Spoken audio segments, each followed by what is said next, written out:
आप फिर से वही गलती करने जा रहे हैं। आपको खुद को रोकना होगा। देखिए, आज का मैसेज किसी ऐसे पर्सन के लिए आया है, उनको ये चीज डाइजेस्ट नहीं हो पा रहा है कि आप उनके चंगुल से आजाद हो चुके हैं और इस बात का गुस्सा उनके सर पर सवार है। देखिए, इस टाइम पर इस बार वह चाहे कुछ भी करे, चाहे वह अपना सर पटके, चाहे वह अपना पैर पटके, लेकिन आपको यह गलती नहीं करना है। वापस से गलती को नहीं दोहराना है। पास्ट में जो हुआ सो हुआ, उसका भुगतान आपने बहुत अच्छे से भरा है, लेकिन अब आपको इन चीजों से अवेयर करवाया जा रहा है। समझ लीजिए, आपके लिए एक बेल है, वार्निंग बेल है। आपको रोका जा रहा है, आपको टोका जा रहा है, क्योंकि आप मुझे ऐसे पर्सन दिख रहे हैं ना, आपके मन में किसी के भी प्रति कोई छल कपट नहीं रहता है, कोई गलत भाव नहीं रहता है, किसी से कोई बदले लेने की भाव नहीं रहता है, कोई रिवेंज लेने वाला भाव नहीं रहता है। आप सबको माफ कर देते हैं। बहुत ज्यादा, मतलब साफ मन के इंसान हैं, बहुत ज्यादा प्योर पर्सन है, प्योर हार्ट, बहुत ज्यादा काइंड हार्ट पर्सन। तो इस चीज का बहुत ज्यादा फायदा उठाया जाता है। उनको मालूम है आप सबको माफ कर देते हैं, तो फिर से आपके जीवन के साथ, आपकी फैमिली के साथ गेम खेला जाए है। एक मैं यहाँ पर देख रहा हूँ, एक खेल खेला जाएगा और आपको यहाँ पर रोका जा रहा है, टोका जा रहा है, तभी आप ना इस वीडियो को रिसीव कर पाए, इस मैसेज को रिसीव कर पाए। समझ लीजिए, आपके जो गॉड हैं, जिनका आप बहुत ज्यादा ध्यान, कीर्तन, पूजा पाठ में मग्न रहते हैं ना, उनका तरफ से समझ लीजिए आपको आशीर्वाद मिला है। आशीर्वाद मिला है कि रुक जाओ, वापस से ये गलती नहीं करना है। जो किया था ना एक बार, बहुत अच्छे से आपको भुगतान भरना पड़ा था, लेकिन अब आपको ये गलती वापस से नहीं दोहराना है। आज का मैसेज किसी ऐसे पर्सन के लिए आ रहा है। आप बहुत ज्यादा, मैं आपकी यहाँ पर बात करूं तो आप बहुत ज्यादा गिविंग पर्सन है, बहुत ज्यादा हेल्पिंग नेचर है आपका। देखिए, मैं आपसे ना ये नहीं कहूंगा कि आपके अंदर कोई कमी नहीं है, बिकॉज नोबडी इज परफेक्ट। आपके अंदर कहीं ना कहीं कुछ ना कुछ कमी जरूर होगा, लेकिन आपके अंदर ये खासियत है कि आप जिस भी रिश्ते में आते हैं ना, उसमें अपना बेस्ट देते हैं, उसमें अपना बेस्ट करते हैं। तो आप मुझे ना, यस, आपके अराउंड मुझे कोई ऐसा पर्सन दिख रहा है, ये कोई मेल फीमेल जो भी है, कोई ऐसा पर्सन दिख रहा है जो लिटरली एहसान परामर्श है, एहसान परामर्श है। उस पर्सन के लिए आपने बहुत ज्यादा किया है, बहुत ज्यादा किया है। उनकी फैमिली के लिए हो सकता है आपने बहुत ज्यादा किया है। ये कोई, यस, मुझे यहाँ पर ये कोई फैमिली है। देखिए, यहाँ पर बहुत सारी बातें आ रहा है। ये कोई फैमिली भी हो सकते हैं, फैमिली के लोग हो सकते हैं, रिलेटिव्स हो सकते हैं, कुछ फ्रेंड्स भी हो सकते हैं। यस, फ्रेंड्स भी आए हैं। जो भी ये लोग हैं ना, आपने उनके लिए बहुत ज्यादा किया है, और जो लिटरली एहसान फरमास के हैं, ठीक है, जो इस चीज को मानते ही नहीं है कि आपने उनके लिए बहुत ज्यादा किया है, बहुत सारी चीजें करी है आपने, उस पर्सन के लिए बहुत ज्यादा ही किया है। गाइस, मैं यहाँ पर बार बार ये चीजें कह रहा हूँ क्योंकि बार बार ये चीजें हाईलाइट हो रहा है। बहुत ज्यादा गिविंग नेचर के हैं, और ये बात उस पर्सन को बहुत अच्छे से मालूम है। पता है कि आप सबकी हेल्प करते हैं, आप सबकी मतलब सहायता करते हैं। वो पर्सन, मुझे लग रहा है ना, वो पर्सन मुझे आपके लिए बहुत ज्यादा इस टाइम पर जैसे कि ना क्रेप कर रहे हैं, ऑब्सेस्ड हो रहे हैं। सो मुझे यहाँ पर ऐसा लग रहा है उस पर्सन को ना हमेशा से ये चीज बहुत अच्छे से पता है। आप बहुत ज्यादा हेल्पिंग नेचर के हैं, ये आपके डीएनए में ही है। सबकी हेल्प करना, सबकी मदद करना, जैसे आपका जन्म ही इसीलिए हुआ है। सबकी सहायता ही करते रहना, सबकी हेल्प ही करते रहना। इस बात से ना वो अनजान नहीं थे, मालूम था। और इस चीज का क्या फायदा उठाया इस पर्सन ने है, मुझे यहां पर ऐसा लग रहा है इस पर्सन को मालूम है आप अपने से ज्यादा ना दूसरों का मतलब भला सोचते हैं, अच्छा सोचते हैं कि दूसरों का अच्छा हो जाए, दूसरों का भला हो जाए। मेरे लिए तो मेरे डिवाइन है, वो मेरे लिए देख ही लेंगे मेरे लिए क्या अच्छा है और क्या बुरा है। तो आप ऐसे मुझे पर्सन दिख रहे हैं, और इस बात को ना ये पर्सन बहुत अच्छे से जानते हैं। ये आपके नेचर से ना वाकिफ है, आपके नेचर से ये बहुत अच्छे से वाकिफ है। ये आपका नेचर ही है, ठीक है। यहाँ पर मुझे बहुत ज्यादा ना 96 एंजल्स नंबर दिख रहा है, बीच बीच में 96 एंजल्स नंबर। यस, इस पर्सन को ना ये चीज बहुत अच्छे से मालूम है, वाकिफ है, और इस चीज का इसने बहुत ज्यादा गलत फायदा उठाया है। इस पर्सन ने ना आपको, समझ लीजिए, यूज किया है, यूज करने का ना कोई भी मौका इसने नहीं गवाया। आपने जो कुछ भी उपलब्धियां हासिल करी, जो कुछ भी अपने दम पर, अपने मेहनत पर हासिल किया, वो पर्सन इन सारी चीजों का क्रेडिट लेने से पीछे भी नहीं हटता है। ठीक है, ये कोई मेल फीमेल कोई भी हो सकता है। बार बार ये कहते हैं कि यह मेरे वजह से हुआ, मैंने ऐसा किया, मैंने वैसा किया, मैंने तुम्हारी हेल्प करी, बल्कि ऐसा नहीं है। आप भी जानते हैं और इस पर्सन को भी बहुत अच्छे से मालूम है कि आपने ही इसकी मदद किया है और इस बात का ये क्रेडिट कभी भी आपको नहीं देते होंगे। तो कोई इस प्रकार का पर्सन मुझे आपके अराउंड दिख रहा है। इस पर्सन से आप पूरी तरह से इस टाइम पर करंट में, ओह माय गॉड, तो आप इनसे दूर हो रहे हैं बिकॉज आपने जितना भी किया है ना, उस पर्सन के लिए, उनकी फैमिली के लिए, जो कुछ भी आपने किया है उसका डेडिकेशन ये आपको नहीं देते हैं। ये पर्सन बहुत ज्यादा अनग्रेटफुल पर्सन है। उन चीजों के लिए आपको कभी भी मतलब अच्छा नहीं बोलते हैं। उल्टा इस पर्सन ने ना, मुझे लगता है कि आपको हर्ट किया है, आपको बैक स्टेप किया है, आपको चोट पहुंचाया है। यहां तक कि आपका मजाक उड़ाने से भी ये पर्सन पीछे नहीं हटी है। अब तुम देखोगे जो पहले अनदेखा था, वह लोग जो तुम्हारे साथ खड़े थे अब अपनी असली पहचान दिखाएंगे। जो बातें तुमने कभी नहीं सोची थी वे अब सामने आने वाली हैं। यह बदलाव कोई साधारण नहीं है, यह एक क्रांति है। और जब यह ढांचा टूटेगा तो तुम महसूस करोगे कि सच्चाई क्या है। सुनो, हर बार जब तुम्हें अनदेखी पीड़ा दी गई, हर बार जब तुम्हारी सच्चाई को झुठलाया गया, हर बार जब तुमने अपने आंसुओं को छुपाकर आगे बढ़ना चुना, स्वर्ग ने वह सब देखा था। हमने महसूस किया था तुम्हारा टूटना, तुम्हारी हर चुप और गहरी सांस में हम थे। तुम्हारे साथ, तुम्हारी आंखों में जो दर्द था हम उसे समझते थे। तुमने जो संघर्ष किया हम उसकी गहराई को महसूस करते थे। तुम्हारे दिल में जो उम्मीदें थीं वह भी हमारे दिलों में गूंजती थी। तुमने अपने दर्द को छुपा लिया, अपने सपनों को पीछे छोड़ दिया और इस रास्ते पर अकेले ही चल पड़े। लेकिन याद रखो, तुम अकेले नहीं थे, हम तुम्हारे साथ थे। हम हर कदम पर तुम्हारे पास थे। जब तुम समझ नहीं पा रहे थे कि क्या हो रहा है, हम तुम्हारे पास थे। जब तुम्हारी आत्मा थक कर हार मानने लगी थी, हम तुम्हारे पास थे। हमारे पास तुम्हारे लिए एक संदेश है, एक आशीर्वाद जो तुम्हारी जिंदगी को बदलने वाला है। अब तुम्हारी मेहनत का फल आने वाला है। अब तुम्हारे संघर्ष का समय खत्म होने वाला है। स्वर्ग तुम्हारे साथ है और तुम जिस दिशा में बढ़ रहे हो वहां एक नई रोशनी की शुरुआत हो रही है। अब तुम्हारी जीत का समय है। अब तुम्हें वह सब मिलेगा जिसकी तुमने कभी कल्पना भी नहीं की थी। हम तुम्हारे साथ हैं और तुम कभी अकेले नहीं हो। तुम्हारी उम्मीदों के साथ हमारा आशीर्वाद हमेशा तुम्हारे साथ रहेगा। और अब समय आ गया है जब इस टूटे हुए सिस्टम की जड़ें खुद ब खुद बाहर आ रही हैं। यह वह समय है जब सभी छुपे हुए सच सामने आने वाले हैं और तुम्हें यह एहसास होगा कि जो कुछ भी तुमने अब तक देखा वह केवल एक धोखा था। जिन लोगों को तुमने भगवान समझ लिया था वे दरअसल सिर्फ मोहरे थे इस भयावह खेल के। अब वह पर्दे उठने वाले हैं जो तुम्हारे आसपास थे, जिन्होंने तुमसे तुम्हारे विश्वास, तुम्हारी भावनाओं और तुम्हारी मेहनत का खेल खेला।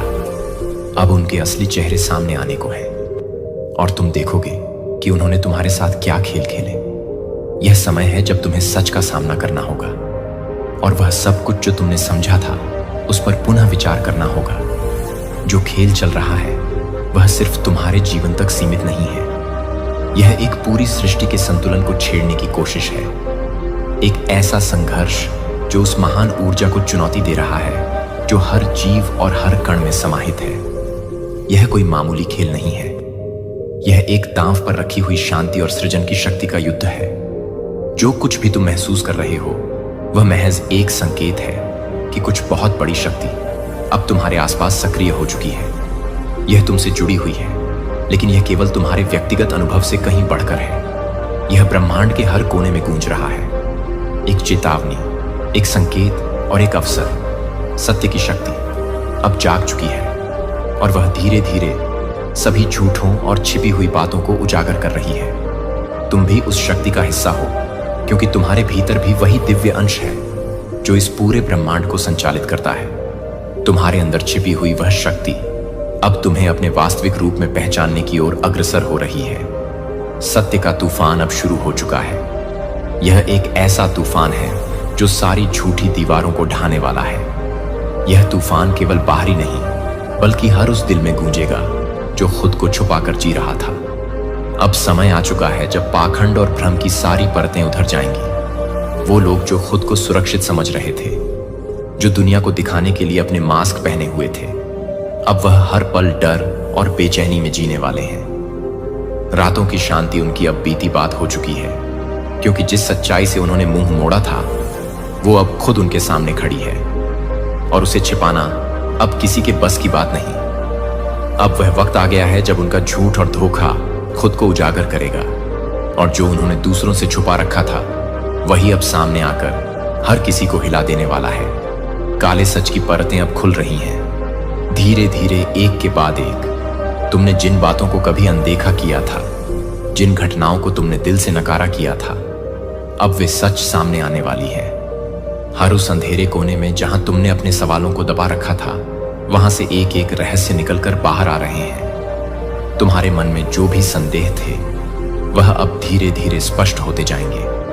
यह रहस्य, यह काले सच तुम्हें पूरी तरह से झकझोर कर रख देंगे। जो बातें तुमने कभी सोचा भी नहीं था कि हो सकती है, वह अब सामने आएंगी। जैसे जैसे यह परतें उखड़ती जाएंगी, तुम महसूस करोगे कि तुम्हारे आसपास का संसार एक नए रूप में सामने आ रहा है। तुम्हारे विश्वासों और धारणाओं को चुनौती देने वाली यह सच्चाइयां अब तुम्हारे सामने होंगी। वो चीजें जिन्हें तुमने कभी नजरअंदाज किया, आज वे तुम्हारे जीवन के सबसे बड़े सवाल बन जाएंगी। तुम्हारा दिल डर और उलझन से भरा होगा, लेकिन साथ ही एक अजीब सी राहत भी मिलेगी, क्योंकि सच कभी भी दबा नहीं रह सकता। तुम्हारी आंखें अब उन अंधेरे रहस्यों से साक्षात्कार करने वाली हैं जिन्हें तुमने अपनी आंखों से कभी देखा ही नहीं था। अब समय आ गया है कि तुम इन सच्चाइयों को स्वीकार करो, चाहे वे तुम्हारे लिए कितनी भी चौंकाने वाली क्यों ना हो। तैयार रहो, हर कदम पर एक नई चुनौती सामने आएगी। हर मोड़ पर तुम्हारे सामने एक नई सच्चाई का सामना होगा। वो सच्चाई जो अब तक छुपाई गई थी, वह अब बाहर आने वाली है। हर खबर, हर जानकारी, वो राज जो कभी सामने नहीं आए, अब एक एक करके पर्दा उठाएंगे। वह आवाज जो कभी दबा दी गई थी, अब इतनी तेज होगी कि तुम्हें सुनाई देगी। यह आवाज वो है जो कभी खामोश थी, अब हर कान में गूंजेगी, हर दिल में हलचल पैदा करेगी। हर आवाज में एक चेतावनी होगी जो तुम्हारे अंदर गहरी दहशत और जागरूकता लाएगी। अब कोई छुपी हुई बात नहीं रहेगी, सब कुछ सामने आएगा, सच सामने आएगा, और तुम तैयार रहो, क्योंकि यह सच तुम्हारे जीवन को बदलने वाला है। तुम्हें डराया जाएगा, तुम्हें घबराया जाएगा। बहुत बार ऐसा लगेगा कि दुनिया तुम्हारे खिलाफ हो गई है। हर कदम पर अजनबी चेहरे, नए संघर्ष तुम्हें घेरेंगे। मैं गाइस सीरियसली आपको बता नहीं सकते, मेरे घूस फूम हो रहे हैं, मेरे रोंगटे खड़े हो रहे हैं, मेरे टन स्लिप हो रहे हैं। बीच बीच में आप लोगों ने ये देखा होगा, मैं बोलना सही चाहती हूँ, लेकिन वो टन स्लिप के कारण, क्योंकि ऐसी एनर्जी जब भी आती है ना, तो मैं बहुत ज्यादा अंदर से वाइब्रेट होने लगता हूं पूरी तरह से। तो यहां पर परमपिता परमेश्वर आपको कहना चाहते हैं कि महालक्ष्मी की विशेष कृपा आपके ऊपर, आपके घर परिवार पर बसने वाला है। हाँ, तक कि मैं आपके ऊपर तो देख ही रहा हूं मां। लक्ष्मी की कृपा बरसने वाली आपके घर परिवार पर, आपके भाई, आपके बहनें, माँ बाप, जिनसे भी आप बहुत ज्यादा प्रेम करती हैं, उनके जीवन को पूरी तरह से बदलने वाला है। परमपिता परमेश्वर उनके जीवन को बदलने वाले हैं। 96 एंजल्स नंबर दिखाए हैं मुझे। तो यहां पर मैं देख रहा हूं, जो पास्ट में आपकी एनर्जी थी ना, उस टाइम पर भी आप लोग खुश थे, और यही कारण है कि उस टाइम पर आप लोग इतने ज्यादा थे। और अब जो आपका लेवल बढ़ा है ना, मैं यहां पर आपके लेवल को बहुत ज्यादा ऐसा नहीं देख रहा हूं कि आप लोग बहुत छोटे हैं। ऑलरेडी आप लोग बहुत ज्यादा आगे बढ़ चुके हैं, लेकिन डिवाइन आपको यहीं पर रोकना नहीं चाहते हैं, यहीं पर ठहराना नहीं चाहते हैं, आपको नेक्स्ट लेवल पर ले जाना चाहते हैं। हो सकता है कोई प्रॉपर्टी, यस डेफिनेटली, 1 मिनट मुझे थोड़ा देखना पड़ेगा। कोई प्रॉपर्टी खरीदने वाला है, किसी तरह का इन्वेस्टमेंट आप लोगों ने किया है कहीं पर, बहुत अच्छा प्रॉफिट वहां पर हो सकता है आपको मिले। डिवाइन जो है वह बहुत ज्यादा, मैं यहां पर ये चीज बहुत देख रहा हूं। आपके जो एंसेट है, आपके जो पूर्वज है, उनकी विशेष कृपा आपके ऊपर है, और वह आपको ये वार्निंग दे रहे हैं। जो सो कॉल्ड के लोग हैं ना, जो एक टाइम पर एक्चुअली मैं आपके साथ ही नहीं देखती हूं, ये भेदभाव करते थे, ये सबके साथ, ये ऐसे लोग थे। हो सकता है ये थोड़े अच्छे फैमिली से हो, लेकिन इनका जो स्टैंडर्ड इतनी तेजी से नीचे गिरा है ना गाइस, सीरियसली इनका स्टैंडर्ड इतनी तेजी से नीचे गिरा है कि क्या ही बोलूं आप में। मुझे कुछ इनके खिलाफ कुछ बोलना ही नहीं है, क्योंकि डिवाइन इनको बहुत सारी चीज़ें समझा रहे हैं, बहुत सारी चीज़ें समझ रहे हैं। तो ये इंसान, ये जो व्यक्ति है ना, अब आपके जीवन में वापस आना चाहते हैं, आपसे हेल्प लेना चाहते हैं, आपकी मदद मतलब यह चाहते हैं। लेकिन आपको यहाँ पर डिवाइन कह रहे हैं कि बिल्कुल भी इनकी हेल्प नहीं करनी है। इनकी जो हरकत थी ना, वह माफ़ी के लायक नहीं है। और आपके जो एनसेओ, माय गॉड, सीरियसली गाइस, कच्चा ही इन्हें चबाना चाहते हैं। ये लास्ट वार्निंग इनको मिली है कि जैसी करनी वैसी भरनी। तो यहाँ पर ये बहुत ज़्यादा स्ट्रंग आया है कि ये आपके जीवन में वापस आ रहे एक चीज़। और मैं पर आपको लोग को बताऊं, ये लोग आपके बारे में बातें करते हैं, आपकी चर्चा करते हैं। आपकी जो आज इस वीडियो को सुन रहे हैं, सीरियसली ये आपके बारे में बातें कर रहे हैं। एक टाइम पे ये बातें करते थे कि आपको कुछ भी मालूम नहीं है, आप बहुत ज़्यादा मतलब छोटी सोच रखते हैं, आपको आगे बढ़ना नहीं आता, आपको मतलब ज़्यादा मतलब हाई डिग्रीज, ये सब मतलब आपको कुछ इन सब का कोई ज्ञान नहीं आपको। लेकिन आज यही लोग इतनी ज़्यादा आपके बारे में बातें कर रहे हैं, इतनी ज़्यादा आपके बारे में बातें कर रहे, चर्चा कर रहे हैं कि समझ लीजिए आप ना इनके नज़रों में भगवान हो चुके हो गाइस, सीरियसली। क्योंकि ये चाहते हैं, और ये उन लोगों से आपके बारे में बातें कर रहे हैं जो लोग आपको आकर बताएंगे भी आने वाले टाइम में कि इन्होंने आपके बारे में ऐसी ऐसी मतलब बातें करी है जिससे आपका दिल थोड़ा खुश हुआ हो, कितने अच्छे लोग हैं। लेकिन कि ये बस दिखावा है आप तक, मतलब पहुंचने का एक जरिया। क्योंकि मुझे लगता है आप लोगों ने ना इनकी हरकतों को भांप लिया था, इनको समझ लिया था कि ये कितने छोटे सोच के लोग हैं ये, और आपको कोई शौक भी नहीं था। जहां तक मैं कहूं, आपको कोई शौक नहीं था इनके साथ रहने का, इनसे बातें करने का, इनसे मिलने जुल का। आप समझ चुके थे कि बहुत छोटे साइड के सोच है, इनकी जो स्टैंडर्ड है वो बहुत छोटी है, बस नाम के लिए। इनके पास थोड़े पैसे हैं तो उस चीज़ का घमंड है, लेकिन सोच बहुत छोटी है इनकी, जिस वजह से आपने इनसे कभी कोई रिश्ता रखा भी नहीं हो सकता है। लेकिन यह आपकी फैमिली के ही मैं यहाँ पर पूरी तरह से देख, ये कोई फैमिली का ही इंसान था।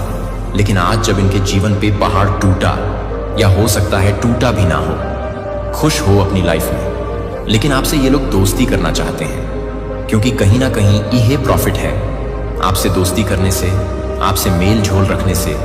कहीं ना कहीं इनको बहुत बड़ा प्रॉफिट हो सकता है आपके साथ रहने से, आपके अराउंड रहने से, या कुछ तो इन्होंने प्लानिंग प्लॉटिंग करी है, कुछ पार्टनरशिप मुझे यहाँ पर दिख रहा है। हो सकता है ये आपसे पार्टनरशिप करना चाहते हैं जिससे इनका मुनाफा बहुत ज़्यादा तेज़ी गुना से बढ़ सकता है। बहुत, मुझे लग रहा है बहुत ज़्यादा आपका हो ना हो, इससे कोई मैटर नहीं करता। लेकिन ये अपने स्वार्थ के लिए आपको अप्रोच कर सकते हैं, आपको मैसेज कर सकते हैं, कॉल कर सकते हैं, सीधा आपके घर पर पधार सकते हैं।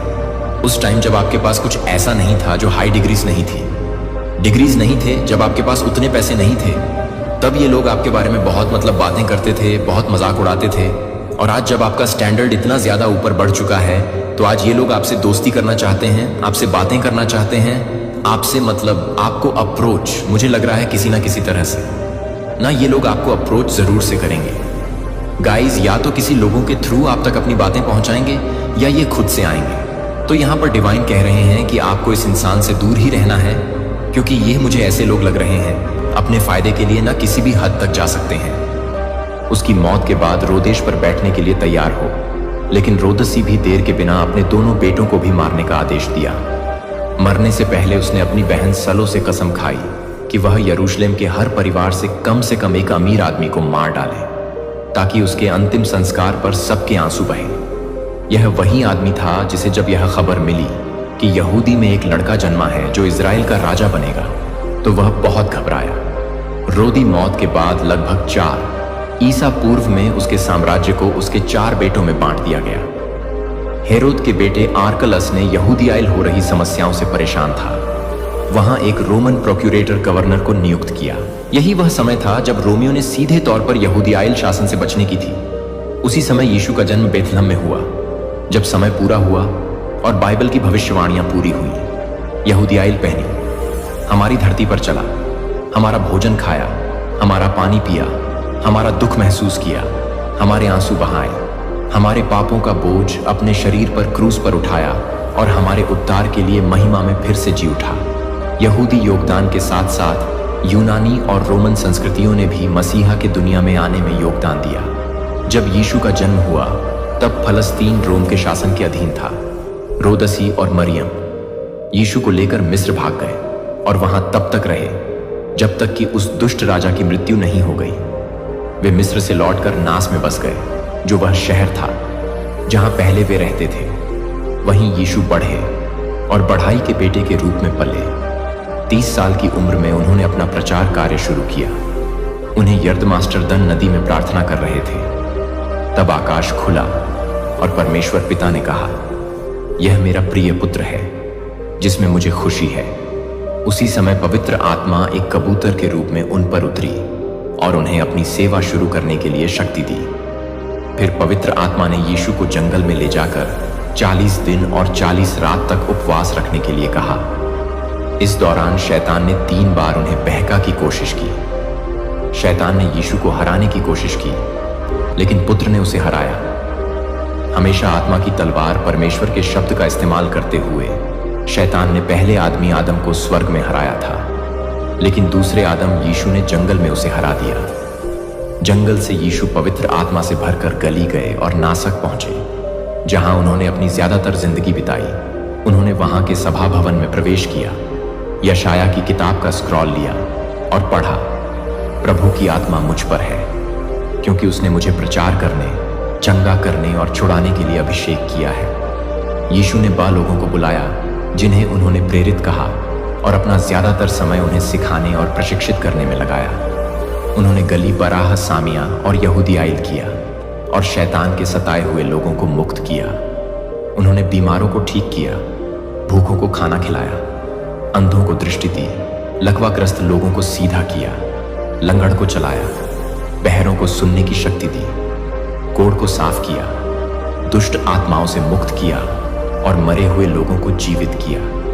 यह परमेश्वर की इंसानों के लिए सबसे बड़ी प्रकट थी, जिसे इमानुएल परमेश्वर हमारे साथ का नाम दिया गया। वह खुद है जो मानव रूप में प्रकट हुए। यीशु एक खास मिशन के साथ आए, उन सभी के लिए जिन्हें पिता ने उन्हें दिया। वह मरने के लिए पैदा हुए। उन्होंने इसीलिए मृत्यु का सामना किया ताकि हम जी सके। प्रेरित पौलुस ने स्पष्ट रूप से कहा कि उन्होंने हमारे पापों के लिए मरा, जैसा कि पवित्र शास्त्र में लिखा है, फिर दफनाया गया और तीसरे दिन पुनर्जीवित हुआ, जैसा कि पवित्र शास्त्र में लिखा है। उनकी मृत्यु एक दुर्घटना नहीं थी और उनका पुनरुत्थान कोई आश्चर्य की बात नहीं थी। शैतान ने यीशु को क्रूज से दूर रखने के लिए कई चालें चली, लेकिन यीशु क्रूज की ओर ऐसे बढ़े जैसे कोई राजा अपने ताज की ओर जाता है। क्रूज पर यीशु ने सांप के सिर को कुचल दिया और शक्तियों और अधिकारियों पर विजय पाई, उन्हें सबके सामने शर्मिंदा किया। क्रूज पर यीशु ने मुक्ति के काम को पूरा किया। क्रूज पर उन्होंने हमें आजादी दिलाई, मौत उन्हें रोक नहीं सकी। तीसरे दिन यीशु फिर से जीवित हुए ताकि हम धर्मी ठहर सके। स्वर्ग पर जाने से पहले यीशु ने अपने शिष्यों को यरूशलेम में रहने के लिए कहा और पिता की प्रतिज्ञा का इंतजार करने को कहा, जब तक कि वे शक्ति से भर ना जाएं। प्रेरिता के काम 1:8 में यीशु पवित्र आत्मा द्वारा दी जाने वाली शक्ति के बारे में बताते हैं और यह भी कहते हैं कि क्या करना है। यरूशलेम सारे यहूदियाइल मुलिम में कलीसिया तेजी से बढ़ने लगी। बहुत सारे लोग लगातार इसमें जुड़ते गए। प्रेरकों के काम की पुस्तक के अध्याय 7 तक लूका ने यरूशलेम की कलीसिया की बढ़ती और विस्तार को दर्ज किया। जब कलीसिया यहूदियाइल पड़ा और वे जहां भी गए वहां परमेश्वर का वचन ले गए। ऐसे ही फिलिप सामिया पहुंचे और दुश्मनी की दीवारों को पार कर वहां पूरे के साथ सुसमाचार सुनाया। लोग खुश हुए जब उन्होंने फिलिप, जो एक प्रचारक डीकन थे, के द्वारा परमेश्वर के अद्भुत काम सुने और देखें। वह कानों और आंखों दोनों के लिए प्रचार करते थे।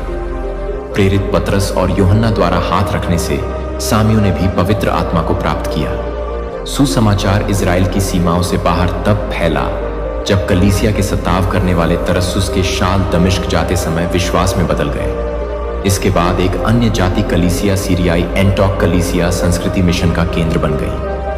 इसके बाद बरनाबास और शाल ने अपना पहला मिशनरी यात्रा शुरू किया, जिसमें उन्होंने गलातिया, पैगे, डर्बी, इकोनिक में चर्च बनाए और वहां प्रेस्बिटर्स, वरिष्ठ मार्गदर्शक नियुक्त किए। दूसरे मिशनरी यात्रा में पोलस और सिलास मैकेडनिया और आगे आ गए और फिलिपी, थेसालोनिका, बेरिया और कोरिंटो सीरियाई एंटीक से पोलस ने गलात होन, कोरिंटो, निकी होन को पत्र लिखे। तीसरी मिशनरी यात्रा पर पौलुस ने एशिया माइनर प्रांत का दौरा किया और एफेसस शहर में 3 साल तक रहे, जो उस प्रांत की राजधानी थी। वहीं से उन्होंने कोरिंटो दुनिया के 7 अजूबों में से एक था। पौलुस के एशिया माइनर में बिताए गए वर्षों के दौरान प्रांत भर में कई चर्च स्थापित किए गए, जैसे परगामम, थियातिरा, सारद, फिलाडेल्फिया, लाउदिया, कोलसे और हायरापोलिस में। क्लॉडियस सम्राट के समय में दुनिया में पड़े अकाल के कारण यहूदी लोग रोम से निकाल दिए गए, जैसा कि प्रेरित के काम 182 में लिखा है। फिर पौलुस ने अन्य जाति कलीसियाओं से गरीबों के लिए यहूदी में पैसे इकट्ठा किए। जब वह यरूशलेम जाने के लिए निकले तो उन्होंने एफेसस के बुजुर्गों से कहा कि शहर दर शहर उन्हें कठिनाइयों और समस्याओं का सामना करना होगा। फिर भी उन्होंने अपने जीवन को कोई महत्व नहीं दिया ताकि वह परमेश्वर के अनुग्रह का सुसमाचार प्रचार कर सके, ताकि वह स्पेन भी जा सके। पौलुस ने यहूदियाइल करने का इरादा किया, जो उनकी हत्या की योजना बना रहे थे। तो पौलुस ने अपनी रोमन नागरिकता के अधिकार का उपयोग करते हुए रोम में मुकदमे की मांग की। रोम के लिए यात्रा के दौरान उन्हें एक भयंकर समुद्री हादसे का सामना करना पड़ा। जहाज पूरी तरह से टूट गया, लेकिन सभी यात्री और चालक दल को चमत्कारी रूप से बचा लिया गया, जैसा कि परमेश्वर ने पौलुस से वादा किया था। माल्टा द्वीप पर जहां वे पहुंचे, एक सांप ने पौलुस के हाथ को काट लिया, लेकिन परमेश्वर ने उस सांप के विष को नष्ट कर दिया और यहां तक कि अपने सेवक को उस द्वीप पर सभी बीमारों को ठीक करने के लिए उपयोग किया। माल्टी लोगों ने पौलुस को रोम भेजा और उसकी सभी जरूरतों का ध्यान रखा। वह 2 साल तक एक किराए के घर में बंद रहे। वहीं से पौलुस ने प्रिटोरिया गार्ड को सुसमाचार सुनाया। धार्मिक नहीं बल्कि राजनीतिक हो गई। पौलुस फिर से जेल में बंद हो गए। इस बार एक अंधेरे, गीले और अस्वस्थ अंडरग्राउंड तहखाने में 66 ईस्वी के 17 जुलाई को रोम शहर, जहां 1 मिलियन से ज्यादा लोग रहते थे, लकर राख हो गया। सम्राट नीरो, जो एक अभिनेता के रूप में कपड़े पहने हुए था, माया के टावर की चोटी पर चढ़ा और वहां से शहर में लगी आग का आश्चर्यजनक दृश्य देखा। आग 7 रातों और 6 दिनों तक लगी रही। जब आग बुझी तो शहर का 70% हिस्सा तबाह हो चुका था। रोम के 10 इलाके आग से पूरी तरह से तबाह हो गए थे। रोम में यहूदियों और क्रिश्चियन के रहने वाले 4 इलाके थे, जिनसे नीरो ने यह बहाना बनाया कि क्रिश्चियंस ने रोम को जलाया था। इसके बाद चर्च पर भयंकर अत्याचार शुरू हुआ। क्रॉस बनाने के लिए लकड़ी की कमी हो गई, क्योंकि इतने सारे विश्वासों को सूली पर चढ़ाया गया था। विश्वास को खंभों से बांधकर, उनके पर गोंद चढ़ाकर और आग में जलाकर रोम की रातों को रोशन किया गया। यह एक असली हत्याकांड था। इस दूसरी जेल से पौलुस ने अपनी आखिरी पत्री तिमोथियस को दूसरी पत्री लिखी। इसमें उन्होंने अपने शहादत के आने की बात की और न्याय के मुकुट को प्राप्त करने की महान आशा का जिक्र किया। इस तरह लगभग 67 ईस्वी में अनुभवी प्रेरित पौलुस को सिर कलम कर दिया गया, लेकिन उन्होंने आने वाली पीढ़ियों के लिए एक आशीर्वाद धरोहर छोड़ी। नए नियम को 50 सालों के दौरान लिखा गया था। हमारे पास 4 महत्वपूर्ण पुस्तकें हैं, 4 सुसमाचार, जिनमें से 3 समकालिका से लिखा गया है। मत्ती, मरकुस और लूका के सुसमाचार। मत्ती का मुख्य उद्देश्य यीशु को यहूदियों का राजा के रूप में प्रस्तुत करना था, और यह विशेष रूप से यहूदियों के लिए लिखा गया था। इसमें पुराने नियम से सबसे ज्यादा उदाहरण है और यह सुसमाचारों में सबसे यहूदी है। मार्कस का उद्देश्य यीशु को एक सेवक के रूप में प्रस्तुत करने पर है, और यह रोमियो के लिए लिखा गया था। यह सुसमाचार यीशु के उपदेशों से ज्यादा उनके कार्यों पर केंद्रित है। लूका का सुसमाचार यीशु को मनुष्य के पुत्र के रूप में प्रस्तुत करता है, और इसे एक गैर यहूदी डॉक्टर, इतिहासकार और यात्री द्वारा यूनानिमिटी दिखाना है।